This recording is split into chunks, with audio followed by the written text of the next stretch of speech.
So tonight we're off to church. Not any old church, it's Blasted Church's famous midnight mass event. Should be a lot of fun. Instead of a sermon, they just pull out all kinds of great wines and food and everybody has a party. Let's go check it out.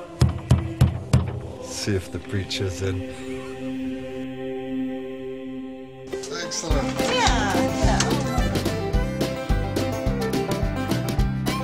So we're here with Evelyn Campbell, the proprietor of Blasted Church, and Evelyn, you very kindly invited us to midnight service.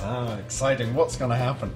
Well, we've got Ruthie Foster, who's a wonderful bluesy entertainer, and she'll be performing tonight on stage and in the Barrel Hall. Excellent. And we have lots of food and wine to pair with that, and lots of music and a good time. It's a new take on communion there. That is true, that's true. It all goes in the theme of Blasted Church. Yeah, and tell me about the name. I mean, it's a fantastic, fun name. What's behind it?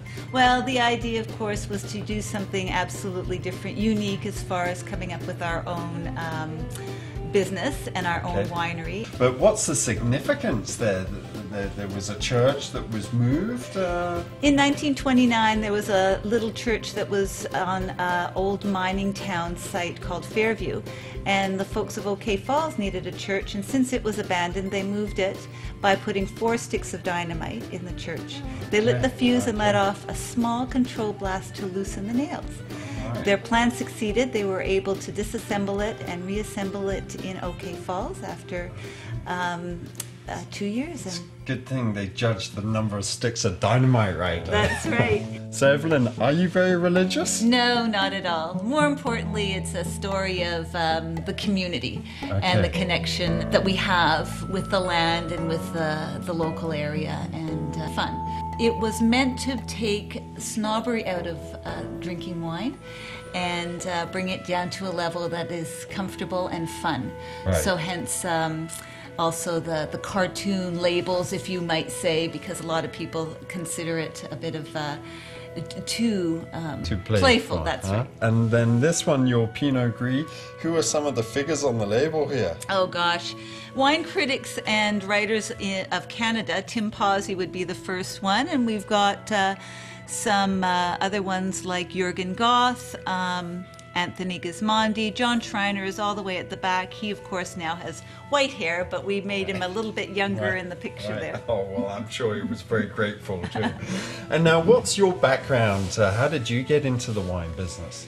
Well, a bit of lifestyle, like everybody else always dreams of doing. Oh, why don't we just buy a vineyard and start a winery? And a bit of accounting background to help put a business plan together, but in the end, you know, it really doesn't do so well. So you look at the numbers and you tear it up and just go for it anyway. It's a love for the idea and for being on the land and farming and creating something special. And how many years have you been? Yeah, 7.5 years now. This is our 8th vintage. We started with 1,000 cases, and now we're up to 20,000 almost. Wow. That's our goal. We're at 18,000. Oh wow, that's quite a few cases. That's some pretty fast growth. And what would you say is your signature wine? What should people go out and search out from Blasted Church if you had to point out maybe 1 or 2? Well, I should say the Pinot Gris, the one that you were holding in your hand, is our special wine that we would like to hang our hat on. So tell me about this. This is something I've never seen in the market. It's only at the cellar door? Every year we come up with something special just for the winery, and in this case a port-style Merlot. At the end of the evening, amen. So there you are at the end of the meal. Crack a bottle of this and lights out. What a super place. Evelyn Campbell's just the nicest lady, and as she says, a risk taker and a gambler, and just went for broke and started Blasted Church, and it's been a fantastic success. So it's really nice to see, and if you ever have the chance, definitely come and visit, and if it's in the fall season, be sure not to miss the midnight mass.